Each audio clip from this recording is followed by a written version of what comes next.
Assalamualaikum, kami dari kumpulan 6 ingin membentangkan tajuk tentang feminisme. Nama saya Nur Liana Nisa binti Hamzah, Nokat Matrik C23A1060. Bahagian pengenalan. Teori feminisme ialah satu aliran pemikiran dalam bidang sosiologi, politik dan kajian gender yang bertujuan untuk menganalisis, memahami dan mengkritik ketidaksamaan antara wanita dan lelaki dalam masyarakat. Teori ini meneliti bagaimana struktur sosial, budaya, ekonomi dan politik sering memberi kelebihan kepada lelaki, sekaligus menyebabkan penindasan atau diskriminasi terhadap wanita. Teori feminisme muncul daripada kesedaran bahawa ketidaksamaan jantina bukanlah sesuatu yang semula jadi, tetapi dibentuk oleh sistem sosial dan norma budaya yang telah lama wujud. Teori ini berusaha mencadangkan perubahan bagi mewujudkan keadilan dan ketidaksamaan jantina.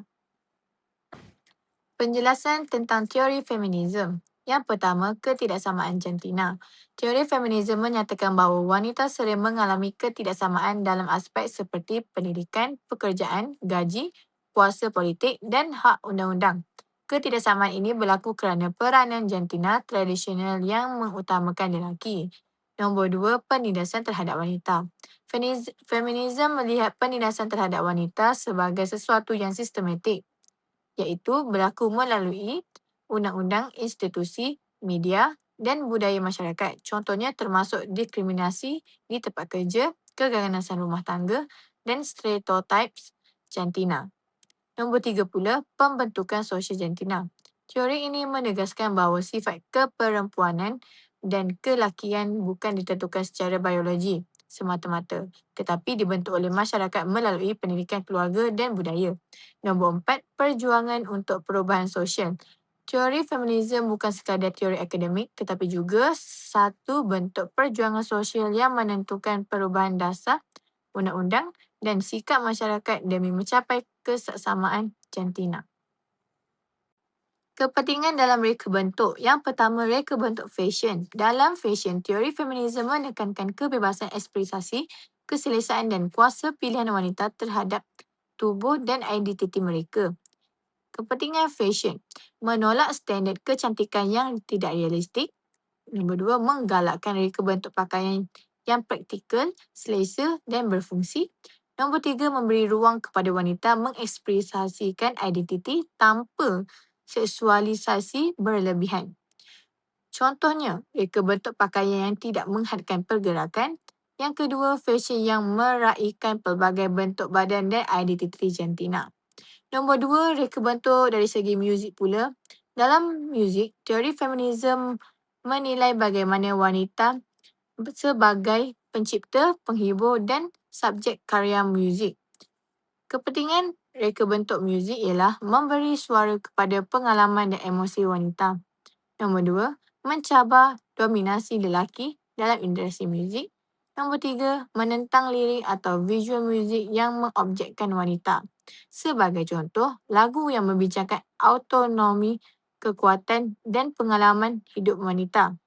Dan ada wanita yang mengawal imej dan karya mereka sendiri. Nombor tiga pula ialah reka bentuk dari segi sastera.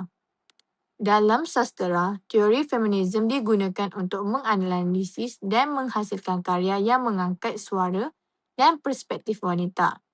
Kepentingan sastera ialah mengkritik watak wanita yang stereotip atau pasif. Nombor dua, menonjolkan pengalaman wanita yang sebelum ini dipinggirkan. Nombor tiga, membuka ruang kepada penulis wanita dan naratif alternatif. Sebagai contoh, watak wanita yang berdikari dan berdaya fikir. Nombor dua, kerja yang mengkritik norma patriarkik dalam masyarakat. Dan akhir sekali, seni halus dalam reka bentuk. Dalam seni halus, feminisme berperanan sebagai alat kritikan terhadap sejarah seni yang didominasi lelaki dan cara tubuh wanita digambarkan. Kepentingan seni halus. Menolak pandangan wanita sebagai objek visual semata-mata. Selain itu, mengiktiraf artis wanita dan sumbangan mereka. Dan nombor tiga, menggunakan seni sebagai medium proses dan kesedaran sosial. Sebagai contoh, karya seni yang mengangkat pengalaman tubuh dan identiti wanita, dan akhir sekali seni konseptualisasi yang membincangkan isu jantina dan kuasa. Bismillahirrahmanirrahim. Assalamualaikum warahmatullahi taala wabarakatuh dan selamat sejahtera. Nama saya Nor Iman Daniel bin Hazizan, nombor metrik C23A0935. Hari ini saya akan membentangkan berkaitan dengan satu konteks yang lebih dikenali sebagai hypothetical. Okey. Mengikut teori feminism, dalam reka bentuk ini dia ada berkaitan dengan satu reka bentuk yang digunakan sebagai satu medium untuk digunakan idea ataupun imajinasi, bukan perkara yang sudah berlaku. So, apa yang saya memahami berkaitan dengan konteks hipotetikal ini, dia menerangkan adalah salah satu cara alternatif untuk kita membayangkan di masa yang akan datang. Maksudnya perkara yang belum berlaku lagi, tetapi kita dah membayangkan tindakan-tindakan yang akan berlaku di masa akan datang. Selain itu juga, dalam konteks ini juga, ia sesuai digunakan sebagai satu membayangkan imajinasi berkaitan dari segi gender, dan juga ia digunakan sebagai satu alat refleksi untuk menunjukkan bagaimana struktur sosial ni boleh berubah jikalau feminisme diterapkan secara konsisten. Reka jenis ini dia berfungsi untuk menghalang perbincangan sosial, kesedaran dan juga pemikiran-pemikiran yang ada. So maksudnya kat sini, dalam konteks hipotetikal ni, ia menggalakkan kepada mana-mana individu atau masyarakat untuk membayangkan perkara-perkara yang akan datang. Dan ini juga akan memudahkan lagi urusan-urusan yang dikeluarkan oleh individu-individu untuk menjalankan pelbagai kajian dan juga sebagainya. Sekian, terima kasih. Nama saya Nurul Hakimah binti Ayub. Nombor kad metrik C23A1393. Seterusnya, saya ingin membentangkan tentang aplikasi teori konsep feminisme. Feminisme dalam reka bentuk menekankan kesetaraan gender, empowerment dan penghapusan stereotip.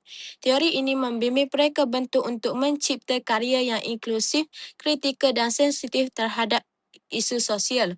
Contoh aplikasi praktikal yang pertama, membina poster kempen sosial atau kesedaran gender, ilustrasi wanita dalam pelbagai peranan. Contohnya pemimpin, pekerja dan ibu. Warna dan tipografi dipilih untuk menonjolkan empowerment. Contoh amalan, organisasi bukan kerajaan NGO menggunakan poster untuk kempen kesetaraan gender. Yang kedua, reka bentuk packaging produk. Produk kosmetik atau fashion yang menekankan keselesaan, ekspresi diri dan empowerment bukan sekadar stereotip kecantikan tradisional. Contoh amalan, jenama fashion wanita menggunakan packaging atau motif yang menyelahkan identiti wanita moden. Yang ketiga, UI atau UX, aplikasi atau digital design. Reka bentuk aplikasi sosial atau pendidikan yang memperhatikan pengalaman wanita. Contohnya, reka bentuk feminisme menekankan keselamatan wanita, ikon yang adil untuk semua jantina dan navigasi yang inklusif serta mudah digunakan. Yang keempat, seni atau ilustrasi feminis. Karya seni atau ilustrasi yang menyampaikan mesej kesedaran sosial, hak wanita dan cabaran norma patriarki. Contoh amalan, galeri seni atau pameran online memaparkan karya oleh wanita untuk menyebarkan mesej feminisme. Terusnya, nama saya Siti Nur Syakina binti Nasrun, nombor metrik C23A1353. Pertama, pengenalan. Teori feminisme merupakan satu pendekatan kritikal yang bertujuan untuk menganalisis dan mencabar ketidaksamaan gender dalam struktur sosial, budaya, politik dan ekonomi. Teori ini menekankan kepentingan suara, pengalaman dan hak wanita yang sering dipinggirkan dalam sistem patriarki. Seterusnya, kekuatan teori feminisme. Yang pertama, mencabar sistem patriarki yang meletakkan wanita dalam kedudukan tidak seimbang. Kedua, mendedahkan bentuk penindasan dan diskriminasi gender dalam masyarakat. Yang ketiga, memberi suara, ruang dan representasi kepada pengalaman wanita. Yang keempat, mengangkat peranan serta sumbangan wanita dalam seni, budaya, akademik dan sejarah. Yang kelima, dapat menggalakkan kesedaran sosial terhadap isu ketidaksamaan gender. Yang keenam, menyokong usaha pemerkasaan wanita dari segi hak, identiti dan kebebasan. Dan akhir sekali, menyumbang kepada pembentukan masyarakat yang lebih adil, inklusif dan progresif. Kesimpulannya, teori feminisme ini merupakan pendekatan penting dalam usaha mencapai kesaksamaan gender kerana ia dapat memberi sumbangan besar dalam meningkatkan kesedaran terhadap isu wanita. Namun, pengaplikasiannya perlu dilakukan secara kontekstual, inklusif dan seimbang. Oleh itu, pendekatan yang fleksibel serta sensitif terhadap budaya ini dapat meningkatkan penerimaan dan keberkesanan teori feminisme dalam masyarakat ini. Terima kasih. Nama saya Naziha binti Muhammad Rashidi, nombor kad matrik C23is111184. Kelemahan teori feminisme tidak sepenuhnya mewakili kepelbagaian pengalaman wanita, perbezaan budaya, kelas sosial, bangsa dan agama. Banyak aliran feminisme berpaksikan perspektif barat kurang sesuai dengan konteks timur, kadangkala dianggap menolak peranan tradisional wanita dan juga berpotensi menimbulkan konflik dengan nilai budaya dan agama tertentu. Batasan dalam pengaplikasian teori feminisme sukar diaplikasikan secara universal tanpa penyesuaian budaya dan konteks masyarakat. Tidak semua isu wanita boleh diselesaikan melalui satu pendekatan feminisme sahaja. Keberkesanan teori bergantung kepada tahap kesedaran sosial dan pendidikan masyarakat. Mesej feminisme yang terlalu simbolik atau abstrak sukar difahami oleh audiens umum. Akhir sekali, refleksi berkumpulan melalui teori feminisme. Ia membantu kami memahami tentang isu ketidaksamaan gender. Selain itu, menyedarkan kami tentang stereotypes dan peminggiran wanita. Yang ketiga, ia juga mengajar kami melihat isu dari perspektif wanita. Yang keempat, feminisme menekankan keadilan dan kesesamaan jantina, bukan menentang lelaki. Dan ia juga meningkatkan pemikiran kritikal, empati dan kesedaran sosial dalam kerja kumpulan. Kesimpulannya, teori feminisme menjadikan analisis kumpulan kami lebih adil, mendalam dan peka terhadap isu sosial.